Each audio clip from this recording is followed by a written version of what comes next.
성경 사도행전 9장 10절부터 19절까지 말씀입니다. 사도행전 9장 10절에서 19절까지 말씀, 제가 가진 성경은 신약 202면쯤에 있습니다. 우리 함께 교독하실 텐데 마지막 절은 같이 읽도록 하겠습니다. 그때에 다메섹에 아나니아라 하는 제자가 있더니 주께서 환상 중에 불러 이르시되 아나니아야 하시거늘 대답하되 주여 내가 여기 있나이다 하니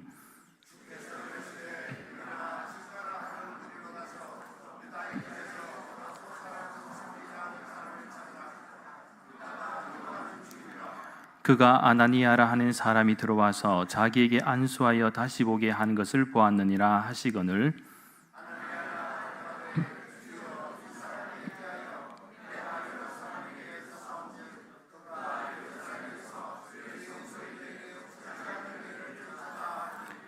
여기서도 주의 이름을 부르는 모든 사람을 결박할 권한을 대제사장들에게서 받았나이다 하거늘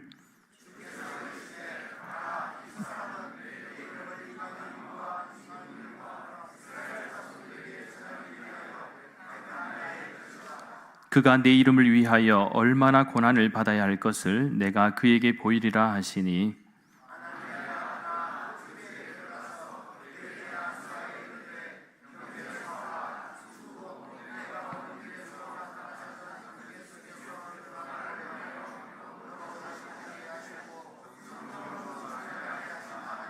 즉시 사울의 눈에서 비늘 같은 것이 벗어져 다시 보게 된지라. 일어나 세례를 받고 음식을 먹음에 강건하여 지니라. 사울이 다메섹에 있는 제자들과 함께 며칠 있을새. 아멘. 할렐루야. 오늘부터는 2026년 사순절 첫째 주일 예배로 드려지게 됩니다. 특별히 이제 4월 5일 부활주일까지 이 사순절의 시간을 보내면서 우리의 마음을 거룩하고 경건하게 또 만들어갈 수 있고 또 그 어느 때보다도 또 용서할 수 있고 사랑할 수 있는 그런 은혜가 있기를 간절히 소망합니다. 그리고 오늘도 거룩한 예배의 자리로 나오신 여러분에게 주님의 은혜가 여러분의 마음속에 충만하시기를 예수님의 이름으로 간절히 축원합니다. 사람은요, 믿기 어려운 사람에게는 쉽게 손을 내밀기가 어렵습니다. 그렇다 보니 마음부터 닿습니다. 그러니까 오늘 본문에서도 소문으로 들은 사람, 나에게 상처를 준 사람, 교회를 무너뜨린 사람에게 손을 내밀어야 하는 상황이 전개됩니다. 싫지만 하나님은 그 사람의 이름을 부르십니다. 먼저 오늘 본문 10절과 11절 말씀에 주목합니다. 그때에 다메섹에 아나니아라 하는 제자가 있더니 주께서 환상 중에 불러 이르시되 아나니아야 하시거늘 대답하되 주여 내가 여기 있나이다 하니 주께서 이르시되 일어나 직가라는 거리로 가서 유다의 집에서 다소 사람 사울이라 하는 사람을 찾으라. 그가 기도하는 중이니라. 여기서 아나니아는 다소 사람 사울의 이름을 들었을 때에 어떤 생각이 들었을까요? 아마 아나니아의 머릿속에 가장 먼저 떠오른 것은 하나님의 말씀이 아니었습니다. 어쩌면 스쳐가는 얼굴들이었을 것입니다. 예를 들면 끌려가던 형제, 울부짖던 자매, 흩어지던 교회, 다시 돌아오지 못한 사람들. 사실 사울은 어떤 인물입니까? 오늘 본문에서는 읽지는 않았지만 바로 앞에 9장 1절 말씀에 주목하시면 뭐라고 설명하고 있는가 하면 위협과 살기가 등등한 사람이다라고 이렇게 표현하고 있습니다. 그렇게 여기서 우리는 사울에 대해서 조금만 더 그의 상황에 대해서 이해하자면 그는 로마 시민권을 가지고 있었고 높은 학력을 갖고 있었습니다. 유복한 집안의 소생이자 그는 자신이 아는 것 외에는 모든 것을 부정하는 사람이었습니다. 그렇다 보니 쉽게 자신이 가지고 있는 상식과 철학 또 편견과 선입견에서 벗어나지 못하고 여전히 위협적이고 살기가 등등하다고 기록되어 있는 것입니다. 참고로 여기서 살기가 등등하다라는 것은 헬라 원어로 살펴보면 엠푸네오라고 하는데 이것은 호흡하다라는 뜻을 가지고 있습니다. 그런데 여러분 호흡한다는 것은 어떤 의미입니까? 여러분 숨을 쉰다고도 다른 표현을 할 수가 있는데 호흡한다는 것, 숨을 쉰다는 것은 멈출 수가 있습니까? 여러분, 절대로 멈출 수가 없지요. 잠깐 참을 수는 있지만 우리가 호흡을 멈춘다, 숨을 멈추면은 죽습니다. 그냥, 그죠? 거의 그냥 간다고 볼 수가 있는데, 이 호흡하다는 이 의미인데, 이것을 조금만 더 깊이 그 뜻을 생각해 보면, 이 살기가 등등하다라는 이 엠프네오는 오직 그런 생각으로만 꽉 찬 것. 그러니까 다른 생각할 여가 없이 요 생각에만 꽉 차 있어서 마치 호흡하듯이 계속 요 문제만을 가지고 노력하고 있다는 거예요. 사도 바울이 이미 이 당시에 그리스도인들을 핍박하고 박해하고 잡아내는 일에 대해서는 사명이라고 생각하고 거기에만 생각이 딱 갇혀 있다라고 이해를 하시면 되겠습니다. 그러니까 기독교에 대해서 무지했던 사울은 조상들의 신앙을 계승하는 것에 매우 만족했던 사람으로 이 외의 사고에 대해서는 부정적이었던 사람임을 우리가 알 수가 있습니다. 그래서 사울은 메시아의 오심에 관한 이스라엘의 소망이 완전히 실현되기를 고대했으나 이 모세를 통하여 주어진 계시와 율법에만 만족하였고 그 계시된 형식을 통하여 하나님을 섬기는 일을 가장 큰 기쁨으로 여겼습니다. 그렇기에 유대교의 어떤 사고 안에서 사울은 자신의 역할에 충실하고자 하는 생각으로만 가득 찬 것이지 다른 어떤 그리스도인이라는 이 사교, 이 새로운 종교에 대해서는 절대로 배척할 수밖에 없고 또 색출하는 일에 집중하였음을 우리가 잘 알 수 있는 대목입니다. 그렇다 보니 사울은 많은 그리스도인들을 괴롭혔습니다. 여기에 대해서 나중에는 큰 자라는 뜻의 사울에서 이 작은 자라는 바울로 이름을 변경하고 이 복음의 사명을 감당하였지만 늘 그의 마음 속에는 어떤 마음이 있었느냐? 좀 부끄럽고 미안한 마음이 있었죠. 그래서 자기 자신을 소개할 때 괴수 중에 괴수라고도 이렇게 표현하면서 부끄러웠던 과거에 대해서 고백하기도 하였습니다. 그렇기에 간혹 여러분 TV에서나 전통 사극, 특집 드라마 이런 걸 보면은 거기에 어떤 앞잡이 노릇을 하는 사람들의 모습이 나오지 않습니까? 그런데 그들의 눈빛을 보면 어떻습니까? 날카롭고 되게 못되게 보입니다. 그리고 선한 사람들을 괴롭히는 전문 기술도 가지고 있죠. 그래서 이게 참 마음이 아픈 경우가 많습니다. 최근에 드라마 말고 저 영화도 있지 않습니까? 그 왕가 사는 남자인가요? 저는 아직 보고 싶은데 아직 볼 기회가 없어서 못 봤습니다만 단종 세조에 대한 이야기가 있지 않습니까? 거기도 보면은 이 세조에 대해서 굉장히 날카로운 이미지로 이렇게 묘사를 하고 있는데, 하여튼 악역을 자처한 사람들은 좀 핍박하고 박해하는 사람들은 좀 이렇게 나쁘게 날카롭게 이렇게 표현한 경우가 좀 많이 있습니다. 자, 그래서 이런 재미있는 유머가 있더라고요. 한 미군 장교가 아프간 작전에 투입되었다가 포로로 잡혔는데, 여러분 포로로 잡히면 무엇을 당하게 됩니까? 심한 고문을 당하게 됩니다. 그런데 아무리 고문해도 이 미군 장교는 입을 굳게 다문 채에 비밀 정보를 말하지 않는 것이었습니다. 그러니까 고문을 해도 너무 이렇게 잘 버티니까 고문하는 아프간 병사 한 사람이 야, 이 친구 대단하다. 고문에는 고수인 것 같아. 너무 잘 견디는데 이렇게 말하니까 이 미군 장교가 대답합니다. 이건 아무것도 아니야. 난 지금까지 결혼 생활도 견뎠어. 그러자 이 아프간 병사가 박수 치면서 이야 대단하다.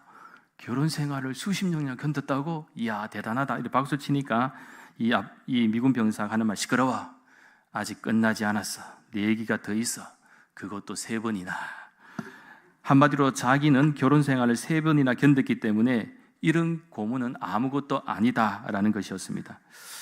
웃자고 지은 이야기인 것 같은데, 이 행복한 가정을 꾸려가기 위해서는 여러분 3번까지는 좀 그렇고 결혼 생활을 그래도 잘 견뎌내는 거, 그래도 사랑하고 또 이해하고 화목하게 그죠?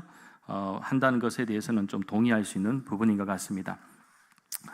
아무튼 살다 보면 우리가 참으로 힘겹게 생각하는 영역들도 많이 있지요. 너무나도 많습니다만은 사울 역시 이 당시에는 예수님을 믿는 그리스도인에게는 상당히 부담스러운 인물이었습니다.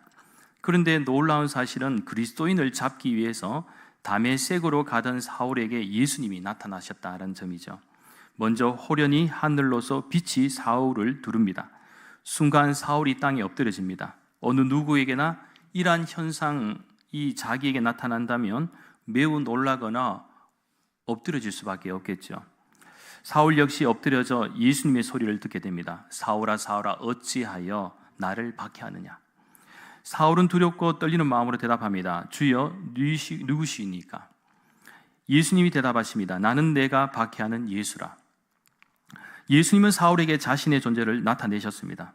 그동안 유대교에 찌들어 무엇이 문제인지도 알지 못한 채 비정상적인 것을 정상인 것처럼 사고했던 사울에게 주님은 나타나셨습니다. 여기서 예수님이 자신의 존재를 나타내셨다는 사실은 굉장히 중요한 의미가 있습니다. 그것은 사울의 고정관념을 철저하게 깨뜨려버리는 계기가 된 것이죠. 즉 예수님에 대해서 허상과 거짓으로만 여겼던 사울의 생각을 바꾸어 놓으신 것입니다. 그리고 여기서 사울은 무너집니다. 철저하게 자신의 자아가 무너집니다. 그런 후에 사울은 어떻게 되었습니까? 앞에 사도행전 9장 8절과 9절 말씀에 주목합니다. 사도행전 9장 8절과 9절 말씀, 우리 자막을 보시면서 함께 읽도록 하겠습니다. 사울이 땅에서 일어나 눈은 떴으나 아무것도 보지 못하고 사람의 손에 끌려 다메섹으로 들어가서 사흘 동안 보지 못하고 먹지도 마시지도 아니하니라. 아멘. 사울이 땅에서 일어났을 때 앞을 보지 못하게 되었습니다. 즉 3일 동안 시각장애자가 된 것이죠. 그리고 9절에서 사울은 사흘을 보지 못하고 나아가 먹지도 마시지 못하는 상황에 이르게 되었습니다. 따라서 이러한 상황 가운데 예수님은 예비하신 바대로 예수님을 믿는 제자 아나니아에게 찾아오신 것입니다. 그러나 문제가 있습니다. 그것은 바로 아나니아의 마음이었습니다. 이러한 사실을 잘 보여주는 대목이 바로 오늘 본문 13절과 14절 말씀인데, 우리 한번 자막을 보시면서 함께 읽도록 하겠습니다. 아나니아가 대답하여 주여 이 사람에 대하여 내가 여러 사람에게 들어 싸운즉 그가 예루살렘에서 주의 성도에게 적지 않은 해를 끼쳤다 하더니 여기서도 주의 이름을 부르는 모든 사람을 결박할 권한을 대제사장들에게서 받았나이다 하거늘. 아나니아의 반응은 매우 솔직하였습니다. 쉽게 오늘의 언어로 풀었으면은, 주님, 이 사람에 대해서 내가 많은 사람들에게 들었습니다. 주의 성도들에게 해를 끼쳤고 지금도 여전히 그러한 권한을 가지고 있습니다. 그러니까 사실 아나니아는 주님의 명령의 말씀에 순종해야 된다라는 것을 알았지만 너무 현실적인 두려움 앞에서 겁이 났습니다. 이는 마치 여러분, 너무나도 평판이 안 좋은 사람과 여러분 어울리는 것이 어떻습니까? 그것이 쉽습니까? 어렵습니까? 평판이 좋은 사람하고는 어울리는 것, 좀 착하고 선한 사람들 입장에서 보기에는 저 사람 별로 안 좋은 사람인데 왜 어울릴까 오해를 하게 되지 않습니까? 예를 들어 동네에 유명한 양아치가 있는데 팔에도 문신이 있고 싸움도 많이 하고 많은 사람들에게 위협적인 존재라면, 만일 그러한 사람과 어울리고 다닌다 하면은 주변 사람들은 틀림없이 나는 아무리 착하고 깨끗하다 해도 오해할 수밖에 없다라는 것이죠. 이 아나니아도 마찬가지입니다. 사실은 멀리하고 싶은 인물이죠. 본인이 또 거기에 가서 이 사울에 대해서 도움을 준다는 소문이 나면 이 본인도 사실은 좀 껄끄럽습니다. 왜냐하면 사울은 누구나 봐도 믿는 그리스도인이라면 싫어하는 인물이지 않습니까? 너무나도 피해를 주었던 인물이기 때문에 전혀 원치 않는 인물, 그러니까 아나니아를 오해할 수밖에 없다. 그래서 어떻게 보면 아나니아도 사람다운 반응을 보인 것입니다. 그렇게 여기서 아나니아의 모습은 신앙이 없어서가 아닙니다. 믿음이 약해서도 아닙니다. 너무 잘 알기 때문에 무서운 것이었습니다. 주님, 저 사람은 아직 아니에요. 저 사람은 너무 악해요. 저 사람은 절대로 안 변해요. 그런 의미에서 아나니아는 순진한 자였습니다. 왜냐하면 사울이 어떤 사람인지 정확히 알았기 때문입니다. 사울은 교회를 무너뜨리던 사람이었습니다. 그래서요, 우리가 어느 정도 이 세상을 살게 되면 사람을 많이 겪게 됩니다. 그러다가 상처도 주고 받을 수가 있습니다. 또한 내 힘과 의지로 안 되는 것도 많다는 사실도 깨닫게 됩니다. 그래서 웬만하면 이렇게 말하지요. 어느 정도 이렇게 사람과 부딪히다 보면 어떻게 우리가 얘기할 때가 있습니까? 변하는 사람은 뭐 변한 대로 인정하겠지만 잘 변하지 않는 사람을 볼 때 사람은 쉽게 안 변한다, 이런 표현 많이 쓰잖아요. 사람은 쉽게 안 변하네. 세상의 관점에서 확률상으로 볼 때는 이 말은 틀리지 않습니다. 왜냐하면 상대적으로 쉽게 변하는 사람보다 쉽게 변하지 않는 사람이 더 많기 때문입니다. 하지만 우리 믿는 성도는 우리의 관점에서 쉽게 확정짓는 것을 조심해야 할 필요가 있습니다. 이유가 있다면 성경이 보여주는 하나님의 역사는 우리는 못해도 하나님은 사람을 바꾸시기 때문입니다. 우리는 쉽게 포기해도 하나님은 쉽게 포기하지 않으십니다. 한국 초대교회 교회사에 보면 아마 여러분들이 한 번쯤은 계속해서 이름을 들었던 그 인물이 있습니다. 김익두 목사님 아시죠? 김익두 목사님, 아마 이야기 많이 들으셨을 겁니다.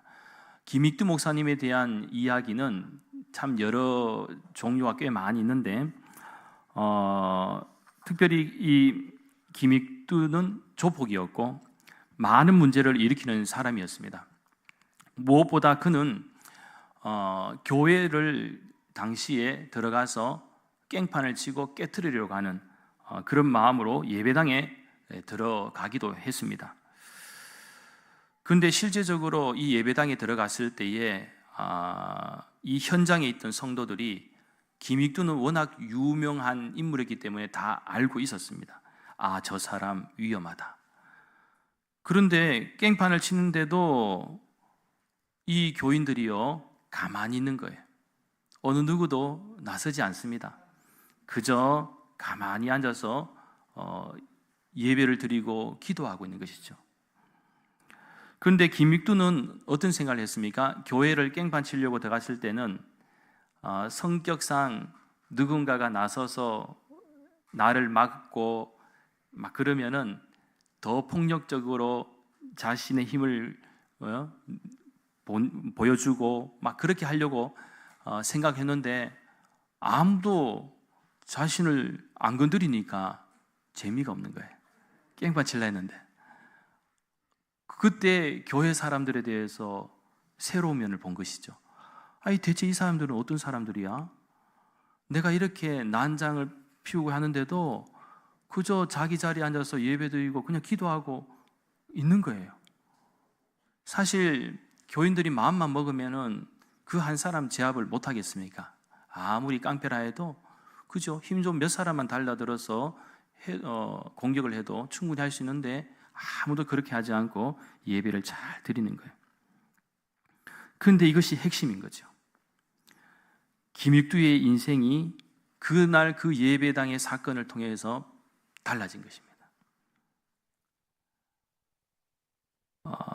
김익두에게 대항하지 않고 있는 그대로 받아준 그 교회 공동체에 대해서 참 좋은 마음을 어느 순간 가지기 시작했고 그 결과 나중에 김익두는 깡패에서 목사가 되었고 폭력적인 사람에서 안수를 받고 은혜의 증인이 되었다라는 것입니다.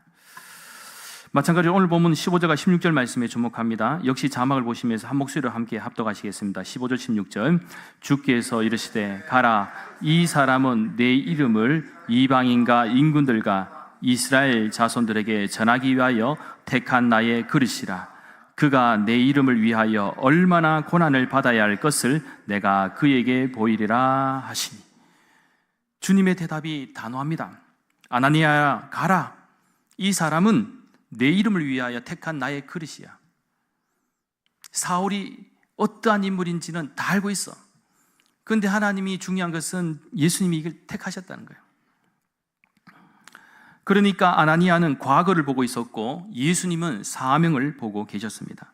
즉 아나니아는 사울에게서 교회를 무너뜨린 사람으로 비춰졌지만 주님은 이 사울을 통해서 교회를 다시 세울 도구로 준비하고 계셨다는 거예요. 그리고 사울이 받을 고난에 대해서도 주님은 책임을 지시겠다라고 말씀을 하신 것입니다. 이에 결국 아나니아가 예수님의 말씀에 순종합니다. 17절 말씀, 아나니아가 떠나 그 집에 들어가서 그에게 안수하여 이르되 형제 사울아, 주 곧 내가 오는 길에서 나타나셨던 예수께서 나를 보내어 너로 다시 보게 하시고 성령으로 충만하게 하신다 하니. 참고로 눈이 멀은 사울은 오늘 본문 11절 후반절 말씀에 주목하시면 무엇을 하고 있었는가 하면 사울은 기도하는 중이다라고 이렇게 설명하고 있습니다. 그렇게 여러분, 우리에게 갑작스러운 어려움과 고난의 시간이 올 때 우리가 먼저 해야 할 일은 바로 사울처럼 기도하는 것임을 꼭 기억하시기 바랍니다. 중요한 것은 기도하는 사울에게 주님은 아나니아를 보내주셨고, 아나니아는 너무나도 친근한 표현은 형제 사울아라고 하면서 사울에게 안수를 하였습니다. 그 결과가 무엇입니까? 마지막으로 오늘 본문 18절 말씀에 주목하시면서 함께 합독하시겠습니다. 18절 말씀, 즉시 사울의 눈에서 비늘 같은 것이 벗어져 다시 보게 된지라 일어나 세례를 받고. 아멘. 사울의 눈에서 놀란 현상이 일어났습니다. 즉 그것은 성령으로 충만해진 사울의 눈에서 비늘 같은 것이 벗어져 버렸다는 것입니다. 그렇다면 이러한 현상을 우리가 어떻게 이해해야 할까요? 그러니까 사울의 눈에서 비늘 같은 것이 벗겨졌다라는 것은 사울이 비늘을 끼고 있는 동안에는 눈먼 인생과도 같았고 진리가 보이지가 않았습니다. 그렇다 보니 예수님에 대해서도 바르게 인식할 수가 없었습니다. 그렇기에 비늘을 끼고서는 모든 것이 다 왜곡이 되었습니다. 예를 들면 비늘을 끼고 살아가던 그가 섬김과 봉사에 대한 열심을 낼수록 그 결과는 사람을 해치는 것이었고 주님을 대적하는 것으로 나타났습니다. 그런 의미에서 우리가 신앙생활을 하는 것도 섬기고 봉사하는 것도 사울과 같이 우리의 눈에서 비늘이 벗겨져야 할 줄 믿습니다. 왜냐하면 우리의 눈에 비늘이 덮여 있으면 오늘 본문의 사울처럼 진리를 똑바로 바라보지 못하고 단순히 열심만으로 감당하기 때문입니다. 그리고 거기에는 순수하지 못하고 이기적인 자아와 욕망이 자리 잡을 수 있다는 것입니다. 그러니까 우리가 신앙생활을 할 때에도 자꾸 우리의 눈이 비늘로 덮여지지 않게 기도해야 됩니다. 누군가를 볼 때도 다른 사람을 볼 때로 함부로 편견적으로 보든지 선입견으로 보든지 내 관점에서 사람을 함부로 평가하고 저 사람은 안 될 거야 부정적으로 자꾸만 상처를 주는 것이 아니라 우리는 기도 가운데 그래도 이 하나님의 일을 감당하려면은 그래도 하나님 내 눈에 비늘을 벗겨달라고, 좀 더 정직하게 볼 수 있는 눈을 달라고, 순수하게 볼 수 있는 눈을 달라고, 신앙생활을 할 때도 하나님 앞에 좀 더 신실하게 순수하게 신앙생활을 하게 해달라고 우리는 기도해야 할 줄 믿습니다. 따라서 우리가 이 세상을 살아가는 동안 때로는 우리의 눈이 어두워 영적 분별력도 없고 하나님의 은혜조차도 깨닫지 못하는 시간이 있을 수가 있습니다. 무엇보다 경제적으로나 환경적으로 어려운 상황에 부딪히면 그것이 두려움과 어려움으로 시간을 보낼 수도 있습니다. 하지만 그럴수록 우리는 사울처럼 비록 자기가 생각지도 못한 어려운 순간이 왔지만 무엇을 했습니까? 그래도 사울은 겸손하게 자기 자신을 돌아보면서 기도하는 시간을 가졌다는 것이죠. 우리도 기도하는 시간이 필요하다. 순간순간 어려울 때마다 우리는 무엇을 해야 됩니까? 기도하는 것을 잊지 말아야 된다는 것이에요. 중요한 것은 우리의 심령을 기도 가운데 성령의 충만함으로 가득 채울 때 우리 역시 아나니아처럼 순종의 모습을 보여줄 수가 있고요, 사울처럼 새롭게 변화되고 거듭나며 눈먼 인생에서 하나님의 은혜를 발견하는 시간으로 변하게 될 줄 믿습니다.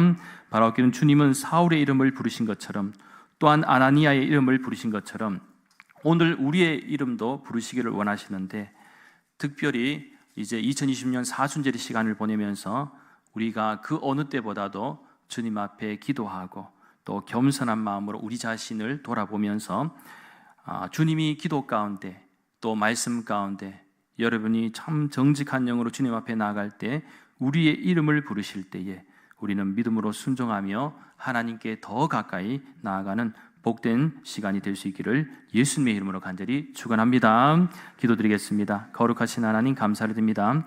이 세상을 살아가면서 때로는 나의 기준으로 사람을 함부로 평가할 때가 많습니다. 때로는 그것이 상처와 두려움 때문일 수도 있지만 오늘 아나니아의 모습처럼 우리가 아니라 한 사람을 바꾸시는 분은 바로 하나님이심을 믿게 하여 주시옵소서.